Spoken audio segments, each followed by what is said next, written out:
오늘 본문의 말씀은 창세기 27장 30절에서 45절까지의 말씀입니다. 이삭이 야곱에게 축복하기를 마침에 야곱이 그의 아버지 이삭 앞에서 나가자 곧 그의 형 에서가 사냥하여 돌아온지라. 그가 별미를 만들어 아버지께로 가지고 가서 이르되 아버지여 일어나서 아들이 사냥한 고기를 잡수시고 마음껏 내게 축복하소서. 그의 아버지 이삭이 그에게 이르되 너는 누구냐? 그가 대답하되 나는 아버지의 아들 곧 아버지의 맏아들 에서로소이다. 이삭이 심히 크게 떨며 이르되 그러면 사냥한 고기를 내게 가져온 자가 누구냐? 내가 오기 전에 내가 다 먹고 그를 위하여 축복하였은즉 그가 반드시 복을 받을 것이니라.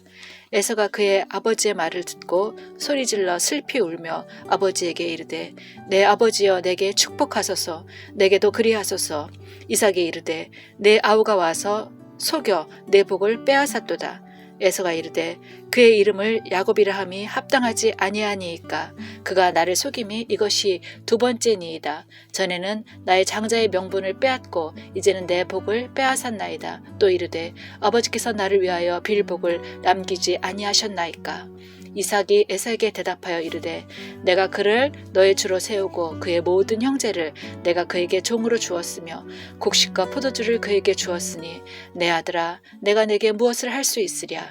에서가 아버지에게 이르되 내 아버지여 아버지가 빌 복이 이 하나뿐이니이까. 내 아버지여 내게 축복하소서. 내게도 그리하소서 하고 소리를 높여오니 그 아버지 이삭이 그에게 대답하여 이르되 내 주소는 땅의 기름짐에서 멀고 내리는 하늘 이슬에서 멀 것이며 너는 칼을 믿고 생활하겠고 내 아우를 섬길 것이며 내가 매임을 벗을 때에는 그 멍에를 내 목에서 떨쳐버리리라 하였더라. 그의 아버지가 야곱에게 축복한 그 축복으로 말미암아 에서가 야곱을 미워하여 심중에 이르기를 아버지를 곡할 때가 가까웠은즉 내가 내 아우 야곱을 죽이리라 하였더니 맏아들 에서의 이 말이 리브가에게 들리매 옛 사람을 보내어 작은 아들 야곱을 불러 그에게 이르되 내 형 에서가 너를 죽여 그 한을 풀려하니 내 아들아 내 말을 따라 일어나 하란으로 가서 내 오라버니 라반에게로 피신하여 내 형의 노기가 풀리기까지 몇 날 동안 그와 함께 거주하라.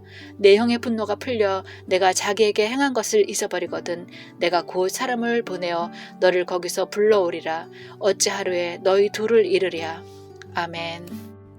야곱이 아버지를 속여 장자의 축복을 받을 때 형 에서가 사냥을 마치고 돌아옵니다. 그리고 정성껏 음식을 준비한 뒤 아버지 앞으로 나아갔죠. 하지만 이미 물은 엎어졌고 담을 수 없는 상황이 되었습니다. 모든 복이 에서가 아닌 야곱에게로 다 흘러갔습니다. 이에 에서는 크게 울며 아버지 내게도 축복하소서, 내게도 그리하소서 요구합니다. 분명 때는 이미 지나갔고 더 이상 돌이킬 수 없게 되었는데 그래도 포기가 안 되니까 계속 아버지께 매달리고 있는 것이죠. 그런데 이것은 또 에서가 육신의 소욕을 따르면서도 동시에 하나님의 소욕도 쫓고자 했음을 보여줍니다. 세상의 것도 포기할 수 없고 하늘의 것도 포기할 수 없는 그런 이중적인 모습을 보여줍니다.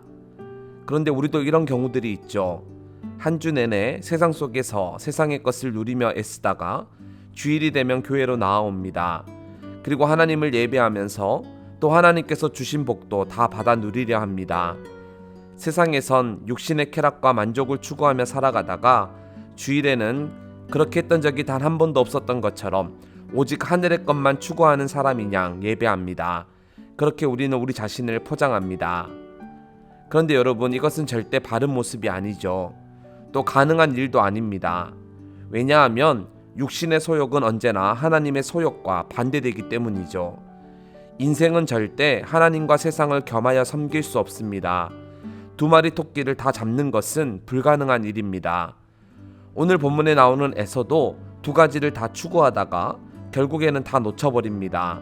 언약에서 멀어져 어두운 곳에서 이를 갈며 우는 자가 되어버립니다. 그러니 우리도 선택해야 합니다. 하나님을 쫓을 것인가, 세상을 쫓을 것인가, 우리는 결정해야 합니다. 그런데 무엇이 우리를 바른 길로 인도하고 무엇이 우리의 삶을 더 윤택하게 만들어줍니까? 무엇을 따라갈 때 생명을 얻고 무엇을 쫓을 때 진정한 자유와 평화를 누리게 됩니까? 이건 너무나도 자명한 일이죠.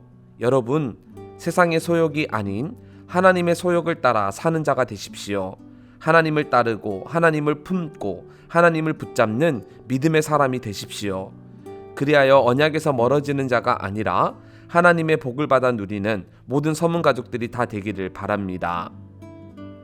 세상의 소욕도 쫓고 하나님의 소욕도 쫓아갔던 에서는 결국 야곱에게 모든 것을 빼앗기고 축복 대신 저주에 가까운 예언을 듣게 됩니다.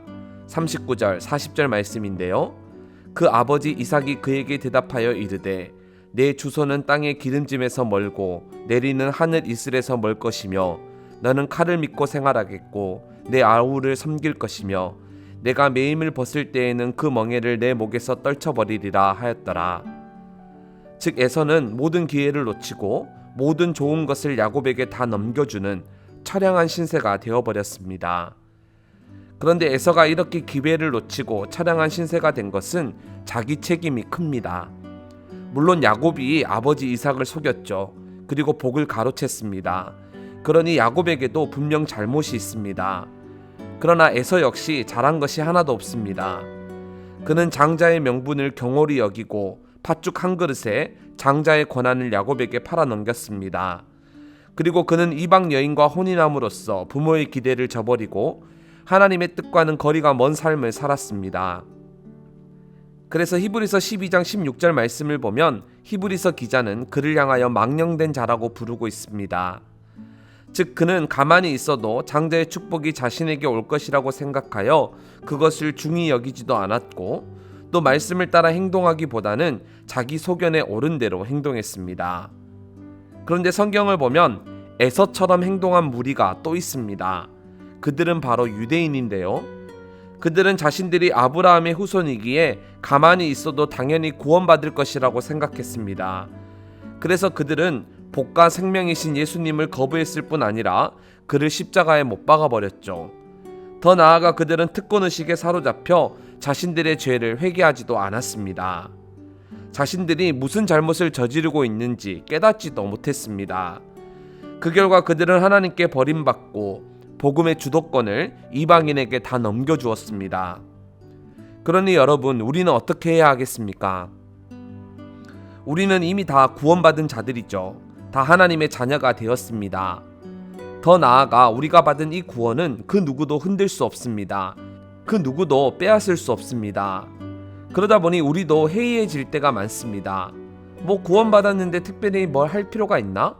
이미 하나님의 자녀가 되었고 또 이 특권을 그 누구도 빼앗을 수 없는데 그냥 좀 대충 살아도 되지 않나? 이렇게 생각하면서 적당히 타협할 때가 많습니다.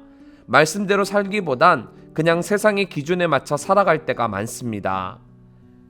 장자의 명분을 경홀히 여긴 에서처럼 아브라함의 자손이라는 생각 때문에 예수님을 몰라본 유대인들처럼 그렇게 생각하고 그렇게 행동할 때가 많습니다. 따라서 우리는 다시 한번 우리에게 주어진 것이 얼마나 중하고 또 얼마나 큰 은혜인지를 깊이 깨달아야 합니다. 우리에게 주어진 것을 절대 가볍게 여겨서는 안 됩니다. 그리고 구원의 큰 은혜를 받았으니 더욱더 주님을 위해 살아가는, 더욱더 말씀대로 행하는 우리 모두가 되어야 하겠습니다. 권리엔 책임이 따른다 라는 점을 잊지 않고 구원받은 자로서 이 땅에서 더욱 신실하게 더욱 주님의 뜻을 이루며 살아가야 하겠습니다. 그리고 마지막으로 오늘 본문을 보면 모든 것을 다 빼앗긴 에서가 분노하여 야곱을 죽이려 합니다. 이에 어머니였던 리브가가 급히 야곱을 자신의 친정이 있는 하란으로 보냅니다. 그런데 리브가는 얼마 지나지 않아 야곱을 다시 보게 될 거라고 생각했습니다. 야곱도 그렇게 될 거라고 믿었습니다. 하지만 그들의 생각, 그들의 의도와는 달리 야곱은 무려 20년 동안 나그네 생활을 하며 모진 시련을 당해야 했습니다. 자신이 아버지와 형을 속였던 것처럼 외삼촌 라반과 그의 아들들에게 속임과 모함을 당하고 또 그 외에도 전 인생에 걸쳐 수많은 위험과 고초를 당하게 됩니다. 또 리브가 역시 더 이상 아들을 만나지 못한 채 눈을 감게 됩니다. 금세 다시 보게 될 거라고 생각했지만 살아생전 다시는 야곱과 만나지 못하게 됩니다. 즉 하나님의 뜻대로 야곱이 언약의 계승자가 되었으나 하나님의 방식대로 하지 아니하고 인간적인 방법을 동원했기 때문에 야곱과 리브가는 전 생애에 걸쳐 그 대가를 톡톡히 치르게 됩니다. 따라서 이 사실은 우리에게 또 다른 깨달음을 줍니다. 세상은 과정보다 결과를 중시합니다. 결과만 좋으면 거의 용서가 되죠. 하지만 하나님은 과정도 함께 보시는 분이십니다. 아무리 하나님의 뜻이라 하더라도 우리의 생각과 우리의 방법으로 이루고자 한다면 그것은 결코 옳다고 할 수 없습니다. 교회가 부흥하는 것 정말 중요하죠. 믿는 자들이 많아지고 교회가 성장하는 것, 그것은 분명 하나님의 뜻이라고 할 수 있습니다. 그런데 교회 성장이라는 목표를 이루겠다고 인간적인 방법을 동원하고 마케팅을 활용하고 다른 교회에서 성도들을 막 빼온다면 그것은 아무리 교회가 성장한다 하더라도 하나님 보실 때에 결코 옳다고 말할 수 없습니다. 즉 우리의 생각과 우리의 방식을 앞세울 것이 아니라 하나님의 뜻과 하나님의 방법 안에서 모든 것이 진행되어야 합니다. 따라서 우리가 할 일은 바로 하나님의 뜻과 하나님의 방법을 묻는 일이죠. 무엇이 하나님의 뜻인지, 무엇이 하나님의 방식인지 우리는 그것을 묻고 또 말씀 안에서 그것을 발견해야 합니다. 그러니 언제나 이 사실을 기억하여 하나님의 뜻대로, 하나님의 방식대로 언제나 주님의 뜻을 이루어가는 모든 서문 가족들이 다 되기를 진심으로 축복합니다.